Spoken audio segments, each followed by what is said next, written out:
술길 샘 곁에서 그를 만나 네가 어디서 왔으며 어디로 가느냐. 그가 이르되 나는 내 여주인 사례를 피하여 도망하노이다. 여호와의 사자가 그에게 이르되 내 여주인에게로 돌아가서 그 수하에 복종하라. 내가 내 씨를 크게 번성하여 그 수가 많아 셀 수가 없게 하리라. 여호와의 사자가 또 그에게 이르되 네가 임신하였은즉 아들을 낳으리니 그 이름을 이스마엘이라 하라. 이는 여호와께서 네 고통을 들으셨음이니라.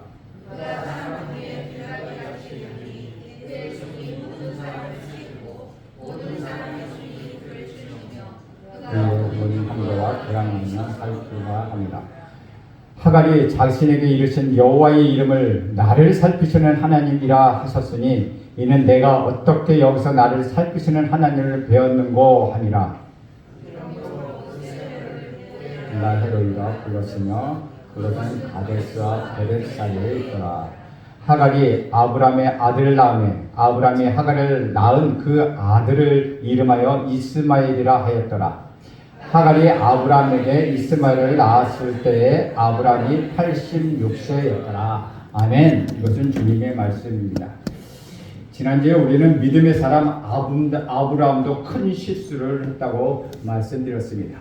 그는 하나님의 약속의 말씀대로 약속의 자녀를 기다렸지만은 10여 년이 지나도록 임신되지 않는 순간 그는 순간적으로 불신앙에 빠지게 되었다는 것이죠. 불신앙에 빠지면은 약속을 신뢰하지 않게 되고 약속을 신뢰하지 못하게 되면 세상 사람들이 쓰는 인간적인 방법을 선택하게 되어 있습니다.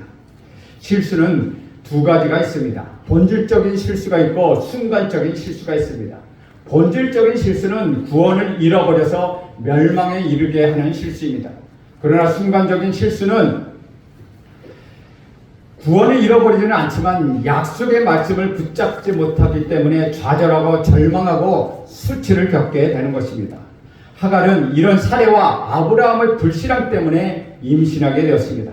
그러나 자신이 임신한 사실을 알게 된 하갈은 몸종임에도 불구하고 여주인의 자리를 넘보기 시작했다는 것이죠. 이것이 보통 인간들이 제약된 모습입니다. 사례는 자기가 의도하지 않았던 일을 만나게 되었고 아브라함도 전혀 상상하지 못했던 것을 경험하였습니다. 사례는 임신한 하갈을 학대하기 시작했고 학대를 견디다 못한 하갈을 도망합니다. 7절 8절을 보면 이렇게 기록하고 있죠. 여호와의 사자가 광야의 샘 곁 곧 술길 샘 곁에서 그를 만나 이르되 사례의 여종 하갈아 네가 어디서 왔으며 어디로 가느냐. 그가 이르되 나는 내 여주인 사례를 피하여 도망하나이다. 여기서 우리는 한 가지 놀라운 사실을 발견하게 됩니다. 학대를 당하고 쫓겨나가는 하갈에게 하나님이 찾아오셨다는 사실입니다. 우리는 하나님이 아브라함의 하나님이라고 믿습니다. 그래서 사례에게 복을 주셨지만 하갈은 버려진 존재라고 생각합니다. 그런데 그 하나님께서 하갈에게 찾아오셨다는 것입니다. 하갈의 입장에서 보면 얼마나 원통하고 원망스럽고 고통스럽겠습니까? 자기를 임신시킨 아브라함도 자기를 버렸고 여주인 사례도 자기를 학대했기 때문에 그녀는 어디에 가서 이런 사실을 하소연해야 할지도 알 수가 없었습니다. 하나님마저도 자기 자신을 버렸다고 그녀는 생각했습니다. 그래서 그녀는 광야로 도망갑니다. 사람이 살지 않는 황량한 광야로 갔다가 한 샘을 만나 그 샘에 앉아 낭만과 좌절을 되씹고 있었습니다. 그런데 바로 그때 우리 하나님의 천사가 나타났습니다. 하갈아 어디로 가느냐. 그때 사례의 여종 하갈아 하고 부르셨습니다. 이것은 하갈의 현주소를 확인하게 말하고 있습니다. 내 위치는 사례의 여종이다 라고 말씀하시는 것입니다. 그리고 내가 어디서 왔으며 어디로 가느냐 라고 그에게 묻습니다. 이 질문은 하나님을 모르는 모든 인생들에게 우리 하나님이 던지시는 질문입니다. 인생은 어디서 와서 무엇을 하다가 어디로 가는 것일까요? 이것은 모두 철학자가 추구했던 질문이며 모든 종교가 생겨난 이유이기도 합니다.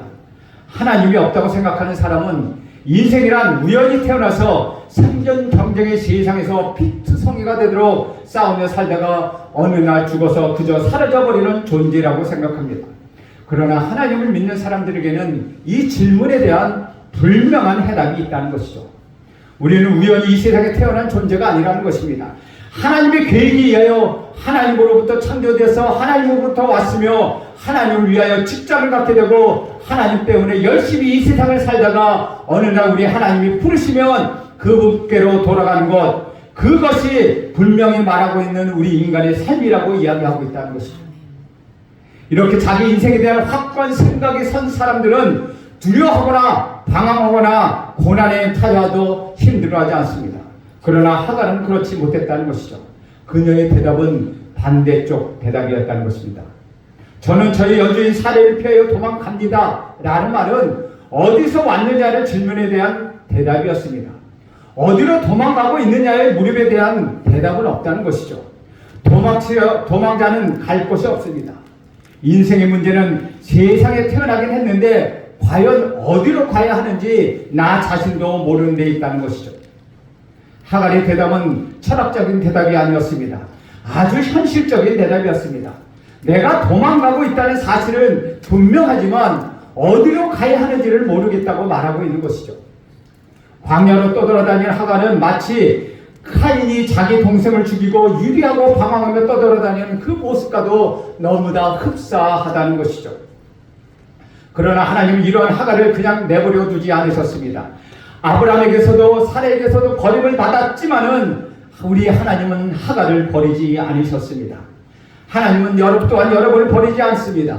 하나님은 여러분의 신음소리까지도 듣고 계시다는 것이죠. 억울한 마음, 애통한 마음, 분한 마음 등을 하나님께서는 이해하시고 계시다는 것이죠.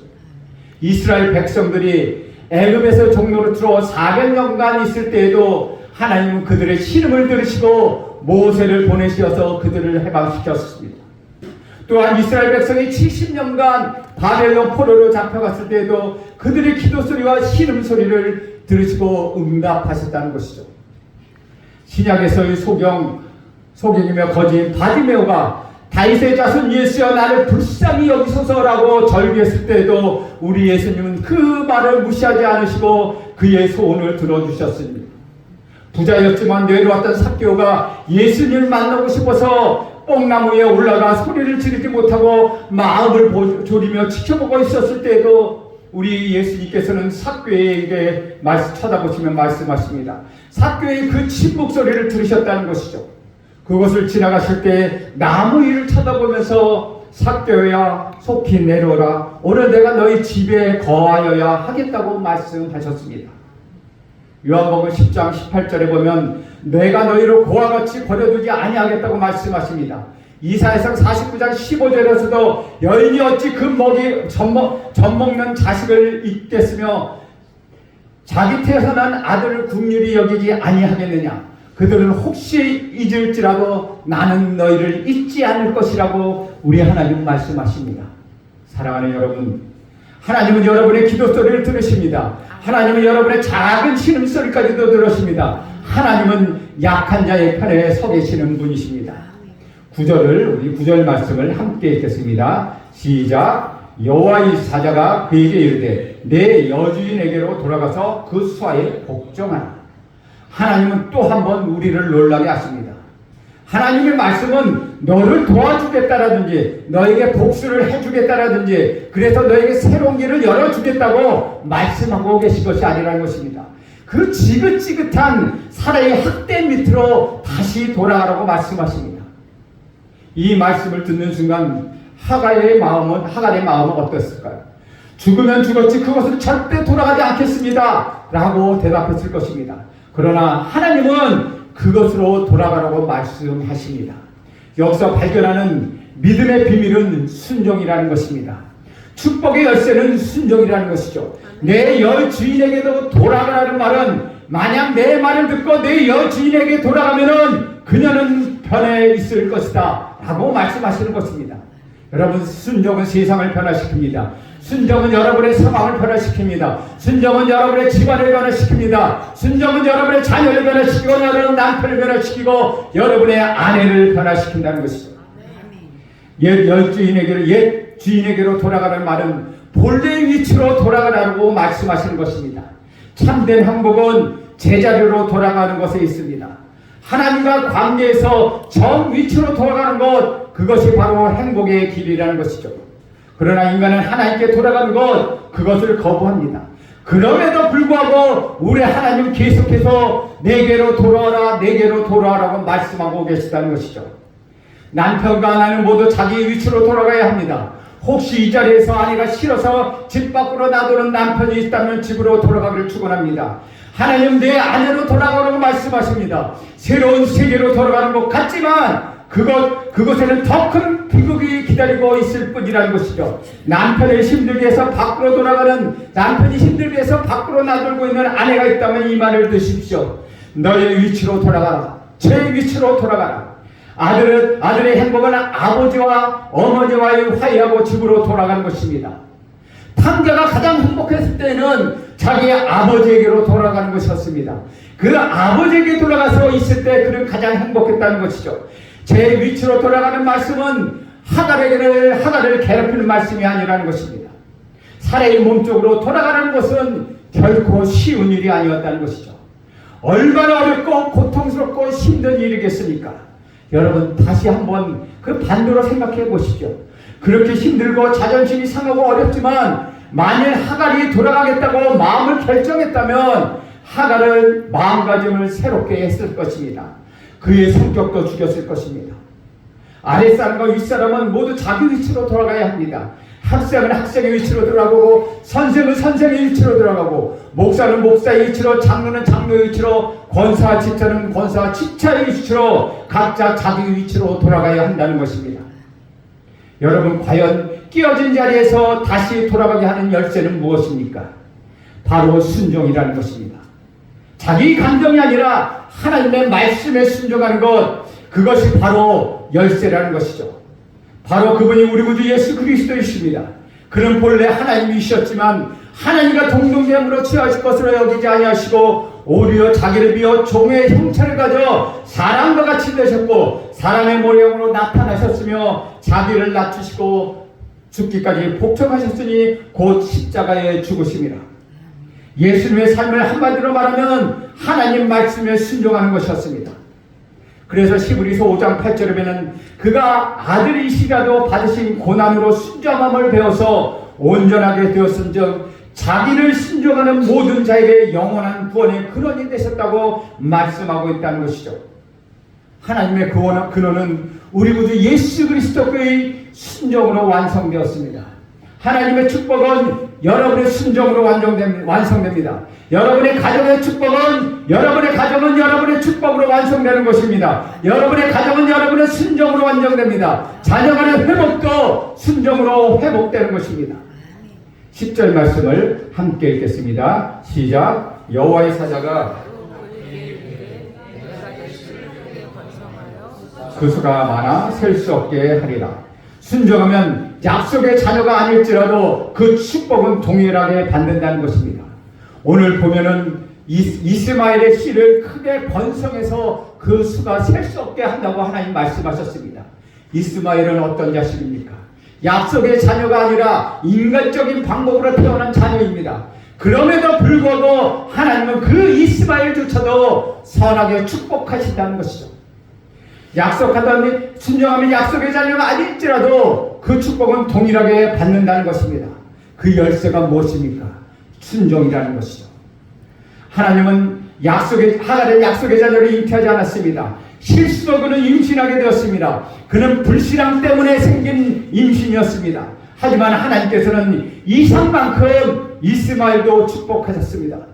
약속의 자녀였던 이삭의 특권은 이스마엘보다 더 많은 물질적 축복을 받는 것은 아니었습니다. 약속의 자녀에게 가장 큰 특권은 그의 자손들 가운데서 인류를 구원하실 메시아가 태어나는 것입니다.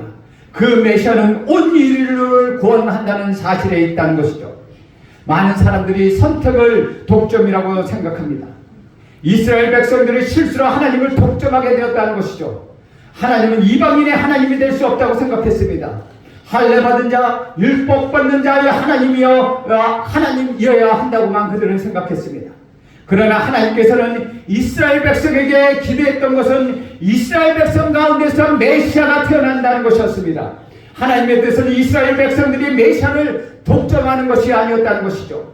그런데 그들은 이것을 물질적으로 제식적으로 해석했기 때문에 수많은 고난을 겪어야만 했다는 것이죠. 하나님은 하갈에게 이렇게 말씀하십니다. 내가 내 말을 듣고 순종하면 내 자손을 크게 번성하게 하여 그 수가 많아 셀 수 없게 될 것이다. 이 땅에 아직 이스마엘 자손들이 번창하고 있는 것은 바로 이 예언의 응답이었다는 것이죠. 11절 말씀도 함께 읽겠습니다. 시작. 여호와의 사자가 또 그에게 이르되 내가 임신하였은즉 아들을 낳으리니 그 이름을 이스마엘이라 하라. 이는 여호와께서 내 고통을 들으셨음이니라. 하나님께서 하갈에게 아들을 낳을 것이라고 예언하십니다. 그리고 그 아들의 이름을 이스마엘이라 하라고 그 이름을 주십니다. 이스마엘의 뜻은 고통에서 해방하였다는 뜻을 갖고 있습니다. 여기서 우리는 하갈의 한을 풀어주시는 하나님의 넓고 크신 사랑, 그 사랑을 목격하게 된다는 것이죠. 저는 이 본문 말씀을 묵상하면서 아주 큰 충격과 도전을 받게 되었습니다. 우리는 우리가 원하는 하나님을 갖기를 원합니다. 우리는 우리 편만 살아가기를 원하고 하나님은 내 식구만 돌보시길 원하는 이기적인 생각을 하고 있다는 것이죠.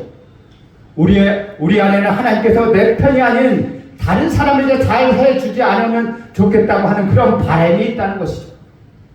그래서 하나님은 축구 시합을 할 때 보면 고민을 빠지십니다. 하나님이 누구 편에 들어야 하는가? 철회하고 금식하는 편을 들어서 이기게 해주시면 주셔야 할 것인가? 그런데 놀랍게도 예수를 믿지 않는 팀이 예수를 믿는 틈을 이길 수도 있다는 것입니다. 다시 말하면 예수를 믿는 팀이 예수를 믿지 않는 팀에게 질 수가 있다는 것이죠. 우리는 하나님 너무나도 제한적이고 너무나도 우리 중심적으로 해석하는 경향이 있다는 것이죠. 하나님은 우리들을 사랑하십니다. 그러나 하나님은 우리의 원수도 사랑하신다는 것입니다. 하나님은 교회가 많은 남한만 사랑하지 않습니다. 하나님은 교회가 없는 그 교회를 핍박하는 북한도 사랑하신다는 것이죠. 하나님은 이스라엘만 사랑하는 것이 아니라 저 팔레스타인 그들도 사랑하신다는 것입니다. 바로 이분이 우리의 하나님이십니다. 우리 하나님은 넓고 크고 영원하신 분이시기 때문입니다. 오늘 말씀을 보면 비록 이스마엘이 실수로 태어난 자녀이지만 하나님께서는 아브라함의 약속의 자녀처럼 하갈의 자녀도 축복해 주셨다는 사실을 우리는 알 수가 있습니다. 12절을 함께 보겠습니다. 시작. 그가 사람 중에 들나귀같이 되리니 그의 손이 모든 사람을 치겠고 모든 사람이 그를 칠지며 그가 모든 형제와 대항해서 살리라 하니라. 이 말씀은 앞으로 이스라엘 자손들이 살아가야 할 모든 삶을 응축해서 예언하신 것입니다. 사람들 중에 들나귀같이 된다는 말은 그릇되게 해석해서 마치 오늘날 극단적인 테러리스트 전쟁의 광처럼 이스마엘의 후손을 그렇게 해석하고 있는 분이 의외로 많다는 것입니다. 하지만 너희 아들은 들나귀처럼 될 것이라는 것은 천사들의 예언은 그런 뜻이 아니었다는 것이죠. 이 말의 뜻은 혹독한 삶의 조건, 곧 광야 같은 인생 속에서도 강인한 몸과 마음을 가지고 살아가게 된다는 것을 그런 축복이었다는 것입니다. 결코 미친 전쟁광을 뜻하는 것이 아닙니다. 자기 생명을 위협에 가거나 위축시키려는 온갖 힘든 것에 맞서 싸우는 강인한 전사가 될 것이라는 일종의 축복의 선언이었습니다. 그러나 다시 말하면 그들의 사람 중에 들나귀같이 산다는 것은 사막에서 살아가야 되는 아랍 사람들, 낙타를 타고 들나귀처럼 살아가는 그들의 모습을 말하고 있는 것입니다. 그런데 그들은 또한 이것을 잘못 해석해서 그들의 손에 칼과 피가 있다는 것입니다. 그들은 역사적으로 테러와 폭력과 납치 같은 일들은 이 이스마엘 후예가 무관하지 않게 일어나고 있다는 것이죠. 그래서 테러를 당하는 사람들은 또다시 복수를 하게 된다는 것입니다. 여러분이 잘 알다시피 이스마엘은 이삭의 배다른 형제입니다. 여기서 형제를 대항해서 이 히브리 원뜻은 형제의 동방에서라는 뜻을 담고 있습니다. 이것은 이스라엘 동쪽을 가리키는 말입니다. 이스라엘 코앞에 언제들이 이스마엘이 있다는 것입니다. 지금도 이스라엘 통편에는 팔레스타인이 있습니다. 이 예언이 이루어졌으며 앞으로도 그럴 것입니다. 우리 13절 말씀 함께 보겠습니다. 시작. 하갈이 자기에게 이르신 여호와의 이름을 나를 살피시는 하나님이라 하였으니 이는 내가 어떻게 여기서 나를 살피시는 하나님을 배웠는고 함이라. 하갈은 하나님을 만났습니다. 하갈이 생각에는 사례의 하나님일 뿐 나의 하나님이 아니라고 생각했습니다. 나는 버려진 존재요, 소망이 없는 존재요, 아무리 노력해도 출신이 나빠서 성공할 수 없다고 그는 생각했습니다. 그러나 하나님은 사례의 하나님이었을 뿐만 아니라 하갈의 하나님도 되셨다는 것이죠. 하나님은 서자의 하나님이시기도 하지만 적자나 서자나 똑같이 축복해 주신다는 것입니다. 하갈은 나를 만나주시는 하나님은 목자처럼 나를 지켜주시는 분이시고 나를 보아주시고 내 기도를 들어주시는 하나님이라고 고백합니다. 이런 하나님을 만난 하갈은 얼마나 감격했으며 그 은혜가 얼마나 충만했는지 모릅니다. 하갈은 이 하나님을 잊을 수가 없었습니다. 이 하나님을 만나는 순간에 그녀는 사라에 대한 분노가 다 풀려고 돌아갈 수 없다고 생각한 그 집에 돌아갈 용기를 갖게 되었습니다. 하나님의 말씀은 우리 모두에게 용기를 줍니다. 우리에게 사랑을 주십니다. 우리가 용서할 용기를 주십니다. 우리가 회개할 용기를 주십니다. 그래서 하갈은 그 장소의 이름을 부엘라 헤로이라고 지었습니다. 14절 말씀도 함께 보겠습니다. 시작. 이러므로 그 샘을 부엘라 헤로이라 불렀으며 그것은 가데스와 베레 사이에 있더라. 부엘라 헤로이, 나를 감찰하시는, 여기서는 엘로이, 하나님을 엘로이라고 부릅니다. 노이라는 뜻은 나를 이끄시는, 나를 지도하시는, 나를 이끌어가시는 그 엘은 하나님, 즉 나를 이끌어가시는 하나님, 나를 감찰하시는 살아계시는 이의 운물이라고 부엘라 헤로이라고 말하고 있습니다. 하나님을 만나기 전에 하갈은 자기의 속사정을 아무도 모른다고 생각했습니다. 자기가 지금 당하고 있는 억울함이나 고통을 아무도 모른다고 그녀는 생각했습니다. 그래도 하갈이 아브라함 집에 있었으면 들은 풍월이 있어서 여호와 하나님께 그녀는 부르짖었습니다. 그런데 정말 그 하나님이 자기의 부르심을 들으시고 자기의 고통을 살피시는 줄을 그는 정말로 몰랐습니다. 그래서 하갈은 그 하나님이 자기를 찾아주시자 더 감동했고 더 감격했을 것입니다. 멀고 험한 길을 혼자 가다가 동행하는 사람을 만나고 반갑고 힘이 생기는 법인데 하나님을 만나니 얼마나 감격했겠습니까? 그래서 하나님은 나를 살피시는 하나님이시구나 하고 그 샘 이름을 나를 살피시는 살아계신 이 우물이라는 뜻으로 부엘라 헤로이라는 이름을 지어줬습니다. 이처럼 여호와 하나님 우리의 고통을 외면하지 않으십니다. 우리의 고난을 외면하지 않으십니다. 우리의 상황을 살피시는 그런 하나님이시라는 것입니다. 그러므로 여러분, 아무도 나의 속사정을 몰라줘. 그 누구도 나의 편이 되어주지 않아. 어디 하나 손 내밀 구석이 하나도 보이지 않는다고 낙심하거나 절망하거나 좌절하지 마십시오. 하나님이 여러분을 다 지켜보고 계십니다. 하나님은 살피시고 여러분을 어떻게 도울까, 어느 때에 찾아올까 여러분은 시간을 기다리고 있다는 것입니다. 그리고 때가 되면 여러분을 도우십니다.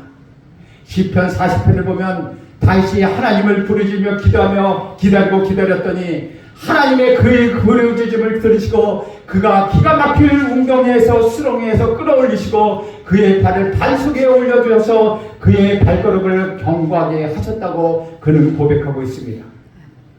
사랑하는 여러분, 어떤 고난이 와도 두려워하지 마십시오.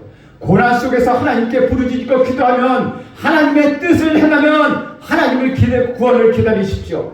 또한 우리 하나님은 약속의 자녀만 축복하시는 것이 아니라 아브라함의 선자도 약속의 자녀처럼 축복하신다는 사실, 그 사실을 믿으십시오. 우리는 여기서 원수까지 사랑하며 모든 이방인들을 구원하라는 이 깊고 깊은 사랑을 깨달아야 한다는 것입니다. 이스라엘도 사랑하신다는 말은 이방인도 사랑하신다는 뜻입니다. 마태복음 5장 43절에서 45절 보면 우리 주님은 이렇게 말씀하십니다. 뒤로 넘겨주세요. 예, 여기 같이 읽겠습니다. 시작. 또 내 이웃을 사랑하고 내 원수를 미워하라 하였다는 것을 너희가 들었으나 나는 너희에게 이르노니 너희 원수를 사랑하며 너희를 박해하는 자를 위하여 기도하라. 이같이 한즉 하늘에 계신 너희 아버지의 아들이 되리니 이는 하나님이 그 해를 악인과 선인에게 비치며 비를 의로운 자와 불의한 자에게도 내려주십니다. 하나님이 예수를 믿는 자, 예수를 믿는 사람들에게만 빛을 비추시고 그 옆에 있는 불신자에게는 비추지 않으시는 그런 분은 아니시라는 것입니다. 예수를 믿는 사람은 사업에 성공하고 예수를 믿지 않는 자에게는 저주를 하시는 그런 하나님이 아니시라는 것입니다. 선택을 받았든지 선택을 받지 않았든지 간에 하나님 말씀에 순종하기로 결정하면은 우리 하나님은 서자든 적자든 간에 축복해 주신다는 것입니다. 선택을 받았다 할지라도 하나님 말씀에 불순종하면 저주가 임하게 되며, 선택을 받지 않았다 할지라도 하나님의 말씀을 신뢰하고 그 말씀을 의지하고 그 말씀에 순종하게 되면은 우리 하나님은 그를 축복해 주신다는 것입니다. 우리는 오늘 이 말씀을 통하여 약자의 편에 서지, 약한 자의 편에 서지는 하나님, 우리의 고통과 신음을 들으시는 하나님, 우리를 불쌍히 여기시는 하나님을 만나게 된다는 것이죠. 15절 16절 함께 읽겠습니다. 시작. 하갈이 아브람의 아들 라메, 아브람이 하갈을 낳은 그 아들을 이름하여 이스마엘이라 하였더라. 하갈이 아브람에게 이스마엘을 낳았을 때 아브람이 86세였더라. 하갈은 돌아갔으며 아브람은 그녀를 받아주셨습니다. 사라도 그녀를 받아주었습니다. 이런 축복이 여러분에게 있기를 간절히 바랍니다. 남편들이여 아내로 돌아가십시오. 모든 아내들이여 남편에게 돌아가십시오. 집단한 자녀들이 있다면 부모에게로 돌아가십시오. 무서워서 혹은 지긋지긋해서 돌아가지 못하겠다고 생각하지 마십시오. 걱정하지 마십시오. 하나님께서 내가 돌아가면 내가 복을 주리라, 그 문제는 해결될 것이라고 약속해 주신다는 것입니다. 이때의 아브라함의 나이 86세였습니다. 따라서 이스마엘을 임신했던 때 나이가 85세였습니다. 아브라함은 100세에 이삭을 낳았습니다. 이스마엘이 이삭보다 14살이 많았습니다. 그러나 아직 이삭이 태어난 것이 아닙니다. 아브라함은 서자인 이스마엘을 낳고도 14년을 더 기다려야 약속의 자녀를 낳을 수 있다는 것입니다.